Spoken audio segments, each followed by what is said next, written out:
Sir ये जो bulldozer action चल रहा है पूरे देश में, जिसपे सुप्रीम कोर्ट का एक अंतरिम आदेश भी आया था, अगर मैं गलत नहीं हूं तो, और स्टे लगा दिया गया था।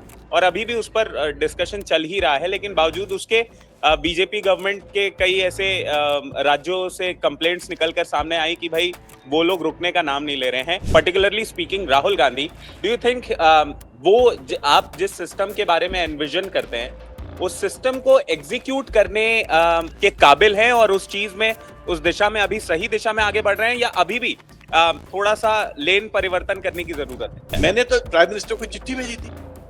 मेरी सुन कौन रहा है?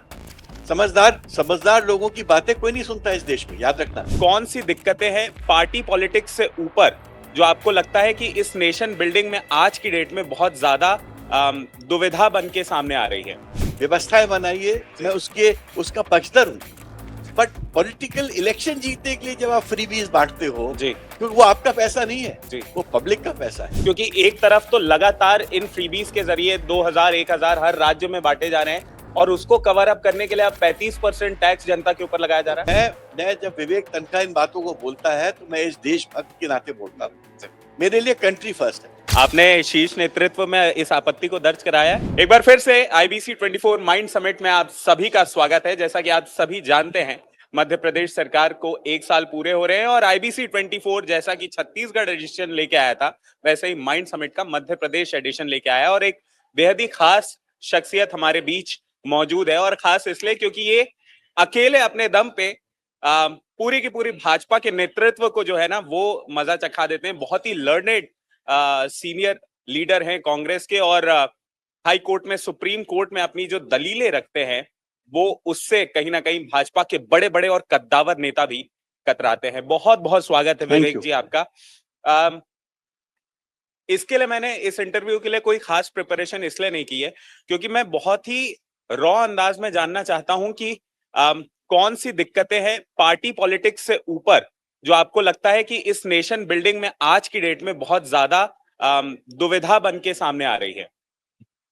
मुझे एक फीलिंग है कि पूरी प्रकार से जो गवर्नेंस का जो मॉडल है, जो एक संवैधानिक मॉडल था, जो डॉक्टर अंबेडकर ने और बड़े समझदार लोगों ने ये गवर्नेंस मॉडल बनाया था, और इंडिया को एक रिटन कॉन्स्टिट्यूशन दिया था जिसने 75 साल बहुत अच्छे से निकाले। इस गवर्नेंस मॉडल को डिरेल किया जा रहा है सिस्टमैटिकली। कैसे डिरेल किया जा रहा है? देखिए, हमारे गवर्नेंस मॉडल में सबकी स्वीकार्यता थी, सबका सम्मान था, सबकी डिग्निटी थी। द मोमेंट आप माइनॉरिटीज्म, मेजोरिटीज्म का बातें स्टार्ट कर देते हो, तो ये गवर्नेंस मॉडल जो संवैधानिक है वो डिरेल हो जाता है। एक दूसरा, पॉलिटिकल फ्रीबीज। पॉलिटिकल फ्रीबीज इस देश को दीमक जैसे अब खाने लगी है। आप देखिए, वर्ल्ड में कौन सा प्रोग्रेसिव देश होगा जहां मैं गरीबों को आप व्यवस्थाएं बनाइए, मैं उसका पक्षधर हूं, बट पॉलिटिकल इलेक्शन जीतने के लिए जब आप फ्रीबीज बांटते हो जी, तो वो आपका पैसा नहीं है जी, वो पब्लिक का पैसा है। क्या आपको लगता है कि यही कारण है कि पहले 28% से बढ़ाकर अब एक नए टैक्स स्लैब के बारे में सोचा जा रहा है 35% का? क्योंकि एक तरफ तो लगातार इन फ्रीबीज के जरिए 2000 1000 हर राज्य में बांटे जा रहे हैं, और उसको कवर अप करने के लिए अब 35% टैक्स जनता के ऊपर लगाया जा रहा है। इसीलिए तो देखिए हुआ क्या, जीएसटी और ये जो एक ग्लोबलाइजेशन का दौर आया पोस्ट 90, पहले वो नरसिम्हा राव जी लेके आए, और उसके बाद मनमोहन सिंह जी की सरकार ने उसको कंटिन्यू किया, वाजपेयी जी ने उसको कंटिन्यू किया। तो उससे एक आर्थिक स्थिति इंप्रूव हुई देश की, और वैसे भी पूरे विश्व में एक नई अर्थव्यवस्था एस्टैब्लिश हुई। उससे जो पैसा आया उससे आपकी रोड्स बनी, आपकी नई व्यवस्था आई। अब क्या हो रहा है कि वो व्यवस्था का जो पैसा आपके पास आया वो आपने फ्रीबीज में बांटना चालू कर दिया।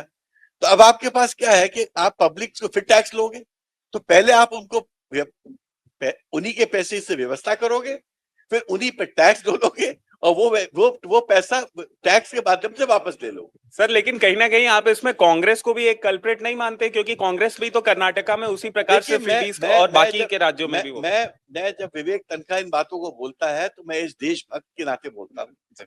मेरे लिए कंट्री फर्स्ट है, और मेरे कंट्री के साथ जब भी अन्याय होगा तो विवेक तनखा की आवाज उठेगी। आपने शीर्ष नेतृत्व में इस आपत्ति को दर्ज कराया है? आपके सामने दर्ज करा रहा हूं, पब्लिकली दर्ज करा रहा हूं कि मैं ये कहता हूं कि गरीबों की मदद करो, असहाय की मदद करो, अच्छा एजुकेशन सिस्टम लाओ, अच्छा हेल्थ सिस्टम लाओ, एम्प्लॉयमेंट जनरेशन करो, दो लोगों को स्वावलंबी बनाओ, मगर लोगों की आदत मत खराब करो।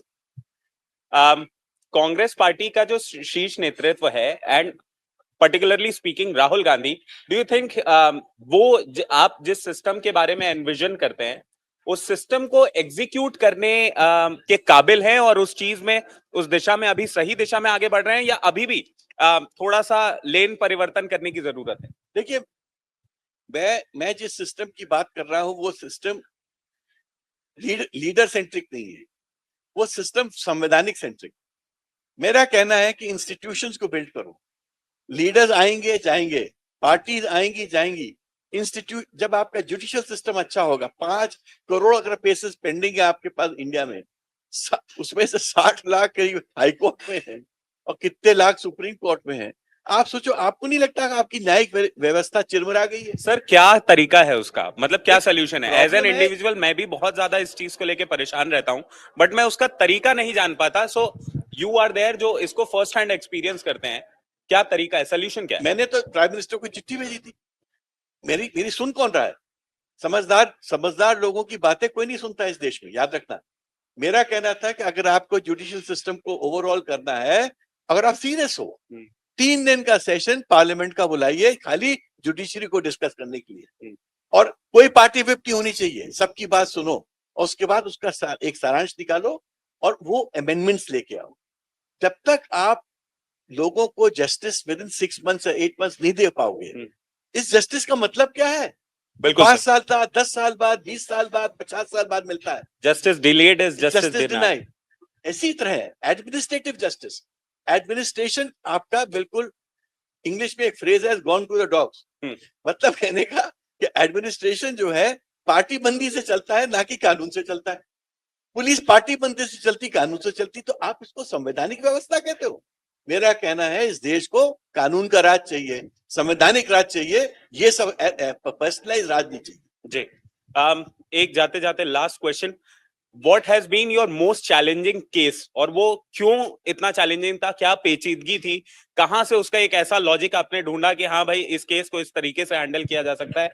क्या मेमोरी आती है? देखिए, केसेस तो बहुत सारे हैं मेरे पास, जो मेरे डॉक्यूमेंट्री में भी मेरी जो रिलीज हुई है उसका एक पार्ट है, हिस्सा है।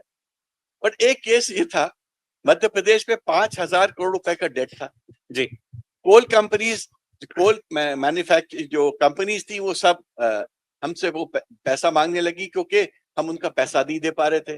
पावर कंपनीज छत्तीसगढ़ चली गई, कंजम्पशन मध्य प्रदेश में था, तो 5,000 करोड़ रुपए हम दे नहीं पा रहे थे, तो उन्होंने हमको कोयला देना बंद कर दिया।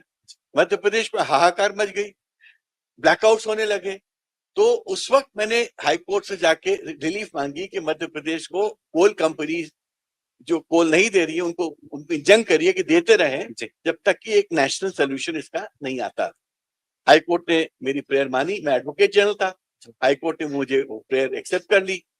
थोड़े दिन बाद हरीश साल्वे जी और सब लोग आए और वो बहस करने लगे कि बिना पैसे दिए हम क्यों कोल सप्लाई करें और क्या अधिकार है हाई कोर्ट को ऐसा ऑर्डर पास करने का। जब हरीश साल्वे जी जब बहस कर रहे थे तो हाई कोर्ट की लाइट चली गई और हरीश साल्वे जी ने अपने इंटरव्यू में 10 साल पहले बोला था, यूट्यूब में है, जो मेरे डॉक्यूमेंट्री का पार्ट है, कि the clever advocate general of MP ensured that the lights of the high court are shut at that time. Fact ये है कि मैंने शट नहीं की थी, वो डेस्टिनी, भगवान ने शट की थी, क्योंकि उस वक्त जब लाइट गई तो चीफ जस्टिस साहब ने हरीश साल्वे को हंसते हुए बोला, अब आप समझ रहे हैं कि मुझे ये इंजंक्शन क्यों देना पड़ा। तो ऐसे बहुत सारी बड़ी बड़ी घटनाएं हैं, जैसे सेंचुरीज, मैंने सेंचुरीज के लिए कैरिंग कैपेसिटी बांधने के लिए कोर्ट को बोला। मैंने कहा लोग पेंच, कान्हा, बांधवगढ़ ऐसे घूमते हैं रात को सर्च लाइट लगा के, बेचारी एनिमल्स तो सो भी नहीं पाते। तो that is how carrying capacity का कॉन्सेप्ट आया और आपके वहां पर रिस्ट्रिक्शंस आए ऑन एक्सपर्ट एडवाइस। ऐसी बहुत सारी बातें हैं जो पब्लिक से ओरिएंटेड है, जो मैंने अपने करियर में की है, और मैं यही कह सकता हूं, मैं बहुत सेटिस्फाइड हूं कि मैंने अपनी पूरी ताकत पब्लिक गुड के लिए लगाई है। मेरा विश्वास है या ईश्वर अगर आपको ताकतवर बनाता है, वो ताकत आपको पब्लिक गुड के लिए यूज करनी चाहिए। बिल्कुल सही बात है सर। ये जो बुलडोजर एक्शन चल रहा है पूरे देश में, जिसपे सुप्रीम कोर्ट का एक अंतरिम आदेश भी आया था, अगर मैं गलत नहीं हूं तो, और स्टे लगा दिया गया था, और अभी भी उस पर डिस्कशन चल ही रहा है, लेकिन बावजूद उसके बीजेपी गवर्नमेंट के कई ऐसे राज्यों से कंप्लेंट्स निकलकर सामने आई कि भाई वो लोग रुकने का नाम नहीं ले रहे हैं। अब इसको लीगली जरा हमारी ऑडियंस को, व्यूअर्स को समझा दीजिए कि कहां पेंच फंसा है, and if at all Bhajpa exploit कर रही है इसको, तो कैसे कर रही है लीगली। देखिए, अगर रैंक इंक्रोचमेंट है, हम सड़क पे अपना घर बना दें, बाउंड्री वॉल बना दें, ऑफ कोर्स वो टूटी तोड़ी जाएगी। बुलडोजर एक्शन वो उस एक्शन को हम कहते हैं जहां बिना कारण के पॉलिटिकल पावर, जब पॉलिटिकल अथॉरिटी या एडमिनिस्ट्रेटिव अथॉरिटी पब्लिक को पनिश करने के लिए उनका घर तोड़ती थी, उस पर ड्यू प्रोसेस फॉलो नहीं होता था जी। तो सुप्रीम कोर्ट ने अब कह दिया है वो एक्शन नहीं हो सकता है, आपको ड्यू नोटिस देना पड़ेगा, ऑर्डर पास करना पड़ेगा आफ्टर अपॉर्चुनिटी, उसके बाद 30 दिन का समय देना पड़ेगा, और वो कोर्ट जा सकते हैं, उसको चैलेंज कर सकते हैं। यहाँ तो कोर्ट जाने का मौका नहीं देते थे, 24 घंटे में तोड़ देते थे, और 24 घंटे में कहते थे या तो जस्टिफिकेशन दो या आप तोड़ देंगे। जस्टिफिकेशन तो कभी वो सुनते ही नहीं थे और तोड़ देते थे। तो दिस जो बुलडोजर जस्टिस है, अब सुप्रीम कोर्ट ने उसको संवैधानिक जस्टिस पे कन्वर्ट कर। क्या बीजेपी कंप्लाई कर रही है इस? बीजेपी के पास कोई ऑप्शन नहीं है but to comply with Supreme Court order. अगर नहीं करेंगे तो BJP will be punished by Supreme Court. Okay, so ये थे हमारे साथ विवेक तनखा, जिन्होंने इतनी कॉम्प्लेक्स इश्यू को इतने आसान भाषा में, आसान तरीके से और समझाया, और इसके साथ ही ये भी बताया कि what is his vision of an ideal nation. और उनका मैसेज साफ है, बोल्ड है, क्लियर है कि अगर आपको पावर मिली है तो use it for public good. Thank you so much thank you IBC 24 digital के साथ जुड़ने के लिए। Thank you so much.